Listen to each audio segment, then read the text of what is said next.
Good morning વિદ્યાર્થી મિત્રો. ચાલો આજે આપણે ધોરણ 7માં તોરણ પાઠ્યપુસ્તકની સફર કરીશું. તોરણ પાઠ્યપુસ્તકમાં લેસન નંબર 1 કવિતા આપી છે. આ કવિતાનું નામ છે હરી વસે હરિના જન્મ. અહીં આપણને બે પાત્ર દેખાય છે, એક તો શિક્ષક અને બીજું છે દેયાન. શિક્ષક જે છે એ દેયાનને સમજાવતા કહે છે કે હરિ એટલે પ્રભુ. હરિ એટલે કોણ? તો ભગવાન. દરેક પ્રભુ ભક્તના દિલમાં વસે છે. હરિ જે છે, ભગવાન જે છે એ દરેક પ્રભુ ભક્તોના દિલમાં વસે છે. દરેક મનુષ્યના દિલમાં પ્રભુનો વાસ છે. ત્યારે દયાન કહે, સાહેબ, શું પ્રભુ આપના દિલમાં પણ વસે છે? ત્યારે દયાન સવાલ કરે છે કે સાહેબ એટલે કે સર, પ્રભુ જે છે એ આપણા દિલમાં પણ વસે છે? ત્યારે શિક્ષક કહે, હા, પ્રભુ દરેકના દિલમાં વસ્યા હોય છે. ચાલો હું તમને આ વાત એક કાવ્યની મદદથી સમજાવું. શિક્ષક કહે કે ચાલો તો આજે આપણે એવું જ એક કાવ્ય સમજીએ, અને આ કાવ્યનું નામ છે હરિ વસે હરિના જન્મ. ચાલો સૌ પ્રથમ આપણે કવિતાને ગાયન કરીશું. તો સૌ વિદ્યાર્થીએ આ કવિતાનું ગાયન કરવાનું છે. હરે હરિ વસે હરિના જન્મ રે લોલ, હરે હરિ વસે હરિના જન્મ રે લોલ. તમે શું કરશો જૈવન મારે, તમે શું કરશો જૈવન મારે. ભેખ ધરીને તમે શીદ ભટકો છો, ભેખ ધરીને તમે શીદ ભટકો છો. પ્રભુ નથી વન કે અરણ્યમાં, પ્રભુ નથી વન કે અરણ્યમાં. હરે હરિ વસે હરિના જન્મ રે લોલ, હરે હરિ વસે હરિના જન્મ રે લોલ.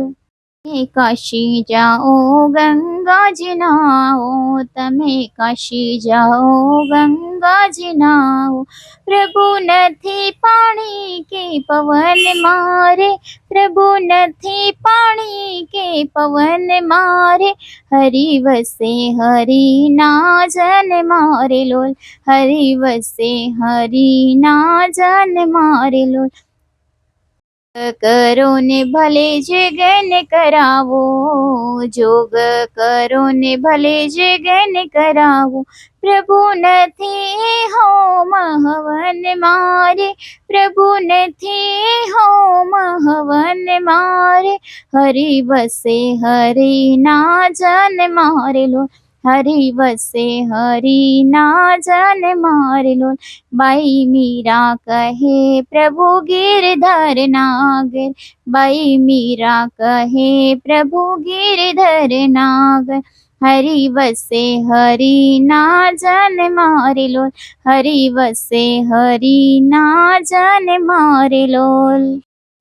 હરિ વસે હરિના જન્મ, તમે શું કરશો જૈવનમાં. મીરાબાઈએ કહ્યું છે હરિ. હરિ એટલે કોણ? તો ભગવાન. ભગવાન ક્યાં વસે છે? હરિના જન્મમાં. જન એટલે કે મનુષ્યના હૃદયમાં જ પ્રભુનો વાસ છે.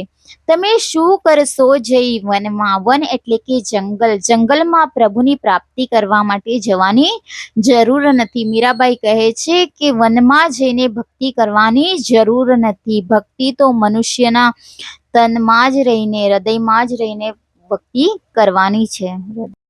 હરિ વસે હરિના જન્મ, તમે શું કરશો જૈવનમાં. ભેખ ધરીને તમે શીદ ભટકો છો, પ્રભુ નથી વન કે અરણ્યમાં. આ લાઈનમાં કહેવામાં આવ્યું છે હરિ. હરિ એટલે કોણ? તો ભગવાન. ભગવાન જે છે હરિના જન્મ એટલે કે જન એટલે કે મનુષ્ય. મનુષ્યના હૃદયમાં જ હરિનો વાસ છે. તમે શું કરશો જૈવન. વન એટલે કે જંગલ. મીરાબાઈ કહે છે કે મનુષ્યને જંગલમાં જવાની જરૂર નથી. પ્રભુની પ્રાપ્તિ માટે વન કે અરણ્યમાં ભટકવાની જરૂર નથી. પ્રભુ તો હર એકના હૃદયમાં જ વસેલો છે. ભેખ ધરીને તમે શીદ ભટકો છો. ભેખ એટલે કે વેશ. અનેક પ્રકારના વેશ ધારણ કરીને. શીદ એટલે ક્યાં. ક્યાં ભટકી રહ્યો છે મનુષ્ય. મનુષ્યને પ્રભુની પ્રાપ્તિ માટે અનેક પ્રકારના વેશ ધારણ કરવાની જરૂર નથી, ભગવા વસ્ત્રો ધારણ કરવાની જરૂર નથી. પ્રભુ નથી વન કે અરણ્યમાં. મીરાબાઈ આગળ કહે છે પ્રભુ જે છે, ભગવાન જે છે એ વન કે અરણ્યમાં નથી, એટલે જંગલમાં પ્રભુની પ્રાપ્તિ થવાની નથી. પ્રભુ તો હર એક મનુષ્યના તનમાં જ વસેલો છે, હૃદયમાં જ પ્રભુનો. કાશી જાઓ ગંગાજી નાઓ, પ્રભુ નથી પાણી કે પવન મારે. આગળ મીરાબાઈ કહી રહ્યા છે કે તમે કાશી જઈને ગંગાજી નહાવાની જરૂર નથી.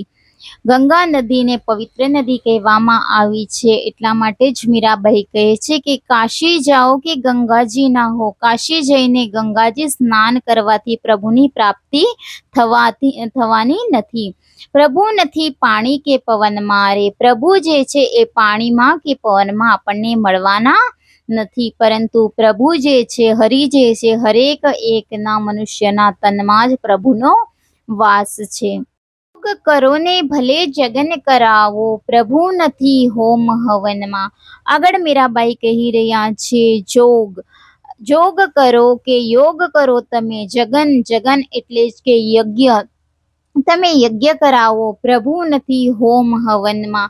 આપણે જોઈ રહ્યા છે અનેક મંદિરોમાં મોટા ઉત્સવ હોય ત્યારે હોમ હવન કરવામાં આવે છે, મોટા મોટા યજ્ઞ કરવામાં આવે છે, પણ મીરાબાઈ કહે છે કે એ ફક્ત આપણી મનની શાંતિ માટે જ છે.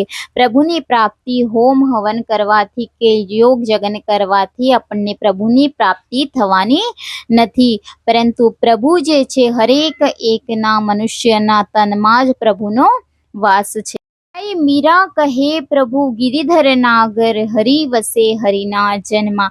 મીરાબાઈ જે હતી એ કૃષ્ણની પરમ ભક્ત હતી, એટલા માટે જ કહે છે કે બાઈ મીરા કહે પ્રભુ ગિરિધર નાગર. કૃષ્ણને કહે છે કે હરિ વસે હરિના જન્મા. પ્રત્યેક મનુષ્યના તનમાં જ હરિનો વાસ છે.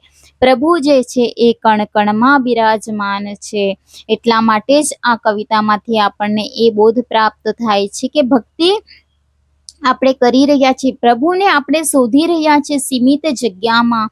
ક્યાં? તો વનમાં જઈને કોઈ પ્રભુને શોધી રહ્યો છે, કોઈ ગંગા નદીને સ્નાન કરીને શોધી રહ્યો છે, કોઈ પાણીમાં, કોઈ પવનમાં, કોઈ અનેક પ્રકારના વેશ ધારણ કરીને પ્રભુને શોધી રહ્યો છે, કોઈ જોગ કરે છે, કોઈ જગન એટલે કે યજ્ઞ કરાવે છે, કોઈ હોમ કરાવે છે, કોઈ હવન કરાવે છે, પરંતુ એ બધું જે છે એ બધી આપણી મનની શાંતિ માટે કરે છે, પરંતુ પ્રભુ જે છે એ કણકણમાં બિરાજમાન છે. એટલા માટે મીરાબાઈ કહે છે કે પ્રભુને શોધવા માટે આપણને આમ તેમ ભટકવાની જરૂર નથી, પરંતુ પ્રભુ જે છે એક હરેક મનુષ્યના તનમાં જ પ્રભુનો વાસ છે, અને પ્રભુ જે છે એ કણકણમાં બિરાજમાન છે. આપણને સીમિત જગ્યામાં પ્રભુને શોધવાની જરૂર નથી.